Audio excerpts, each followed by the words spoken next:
So what I've shown you is mostly what a computer can do, and, or, and not.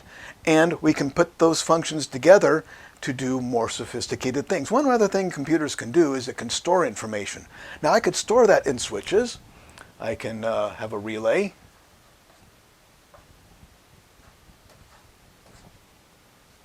And I can energize it and leave it energized, and that says I have one state if it's energized. Or not energized, I have 0 volts. And I can leave it at one of those, and that can be used to store information. How can that be? Well, let's say I have 8 of these. It doesn't have to be this kind of information, but just something that we do every day. Let's say we have 8 relays, and I have, here's the switches. I'll just draw them together. This is going to take a little while.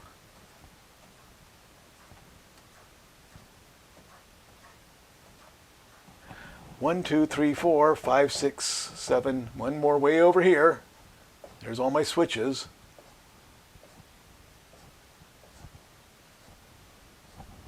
And this is something we do every day because we store text in computers, and we use switches to store that text. Well, we use another type of device too, but I'll mention that in a moment. But it could be switches, and it could be something else. But let's say we have this one open, this one closed, open, open, open, open, open, and close that one. And by agreement, people over the world since the 1960s have used a code called the American Standard Code for Information Interchange, or ASCII. And if you go to a bank of 8 switches in a computer and you put open, closed, open, open, open, open, open, closed, we would agree that that represents the capital letter A. Now let's open this switch and close this one, and by agreement, people have agreed that that now means the capital letter B. And if we close this switch, we now agree that that combination of open and closed switches represents the lowercase b. And we do this all the time. We have banks and banks and banks of switches and computers, and we are typing text on your keyboard, and every time you press the letter A, somewhere in that computer, a bank of 8 switches closes. Let's go back to the letter A, capital A. So I press the shift key and the A. Electronic signals go from my keyboard to the computer, and somewhere in that computer, somewhere in a bank of switches somewhere, 8 switches are singled out and put in open, closed, open, open, open, open, open, closed, and that is how the letter A is stored there. That's a D. What am I doing? There's the letter A stored there. Then I press Shift B, and another bank of switches. I'm not going to redraw that, of course, but another bank of switches right next to it is going to be open, closed, open, open, open, open, closed, open, and that's going to represent my B. And as I type along, every time I hit a letter, 8 switches somewhere stores the information that says I just typed whatever letter. I happen to know A and B and lowercase b off the top of my head, but I don't know all of them. I'd have to look them up. But as you type, every time you press a letter, 8 switches somewhere are set to store the information that represents the letter that you pressed. And so bank after bank after bank after bank of switches is being set as I type along. Whatever speed you type, those switches are being set. Press A, boom. Press B, boom. Get next one, next one, next one, next one, next one, next one. And that stores that information in open, closed, open, open, open, open, open, closed. There are all kinds of other ways we can store information. We can take 3 banks of these switches, and depending on how they're opened and closed, we can store the information that tells us what color to make a particular pixel on our screen. And with 3 banks of 8 switches, we can choose anywhere from 16 million different colors. So if I have 8, 16, 24 switches, there's over 16 million combinations of open and closed switches that I can use to tell the computer what color to make one pixel on the screen. In fact, more commonly today we'll use 4 banks of 8 switches where we can get over 4 billion combinations of open and closed switches that we can say this pixel on this screen is going to be one of 4 billion different colors. And we can store that in 4 banks of 8 switches. So that's what we're doing. We have all these millions of switches inside of a computer, and we're using it to store information, whether it's text information, which by agreement we say, okay, that means the letter A. Open that up, close that one, it's the letter B. Close this one, close that one, it's the letter C. Or we can use them to represent a color, or whatever information we want to store, we can use it as long as we agree on what the encoding means of how those switches are closed. Now I want to make one other point, is because another way we store that information is in capacitors. A capacitor is basically 2 pieces of metal separated by an insulator. So we have 2 conductors separated by an insulator, and we can store electricity in there. I don't want to go into the details, that'd be going into electronics, but we can actually store electricity in those capacitors, and it stores for some time, but it does leak out. We have to keep putting it back in, but they're very, very cheap to make. So your computer memory in your computer tends to be tiny, tiny, tiny capacitors, little tiny bits of silicon that's made to conduct, another bit of silicon that acts as an insulator in between, another bit of silicon that's made to conduct. But the conductor, insulator, conductor, insulator sandwich between the conductors, and you can store a charge of electricity there, and we can store that as either charged or discharged. So here's your capacitor. That's the electronic symbol, conductor, insulator, conductor. We put a charge in there, it's charged. We have some voltage in there, and if we discharge it, it's no voltage there. And so we can store information there too. We can, in fact, with the ASCII code, we can do 8 capacitors.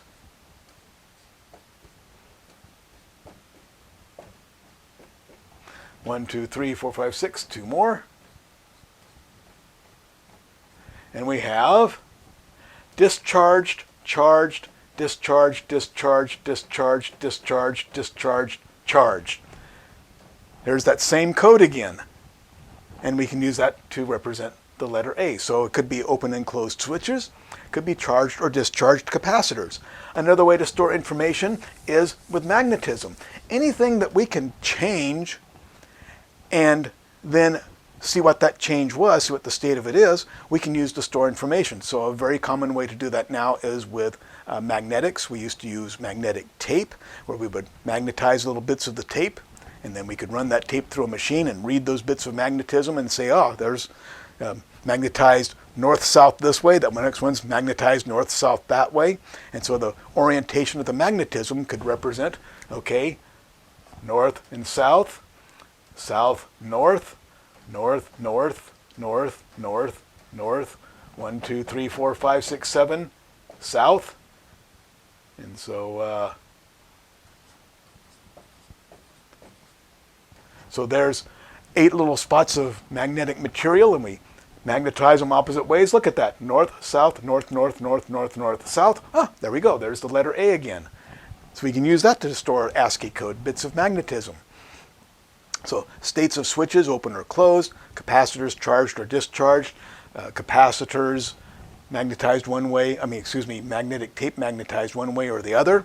And now we of course use magnetic disks, which uses the same type of technology. We use some sophisticated coding to compress the amount of information that we can put in there and take less magnetic domains to store the same information, but still ultimately this is what we are storing. So we can store ASCII text, text information in ASCII, or video information, or whatever we need to store in multiple different ways. But I think you probably already see a problem with doing this. We have switches, we have open, closed, open, open, open, open, 1, 2, 3, 4, 5, open, closed. We have capacitors, charged, discharged, charged, charged, charged, charged, charged, discharged. Or we have magnetic domains, north, south, north, north, north, north, north, south. That's getting very cumbersome in keeping that information straight in our heads. So why don't we develop a code that's easier, that we can apply to anything? How about, instead of open, closed, open, open, open, open, closed. We need something that there's always two possibilities. What could we use as two possibilities? How about numbers? How about 1 and 0? So instead of open, closed, open, open, open, open, open, closed, how about 0, 1, 0, 0, 0, 0, 0, 1? And how about instead of charged, discharged, charged, charged, charged, charged, charged, discharged, how about say, well, charged is 1 and discharged, how about charged is 0, discharged is 1, 0, 1, 0, 0, 0, 0, 0, 1. So you see what we're doing here is we're making an agreement. I'm saying instead of calling this open, closed, open, why don't we assign numbers and agree which number means? Let's say that open is 0, closed is 1. Do we agree? Yes, we agree. Now I have an easier notation. Now let's say charged is 0 and discharged is 1. Do we agree? Now we have an agreement. So now we have a new notation. And now how about the magnetic domains? How about assuming that north up, south down is 0, and south down, north up is 1? Do we agree on that? We have an agreement. So we can use the same code to represent the magnetic domains.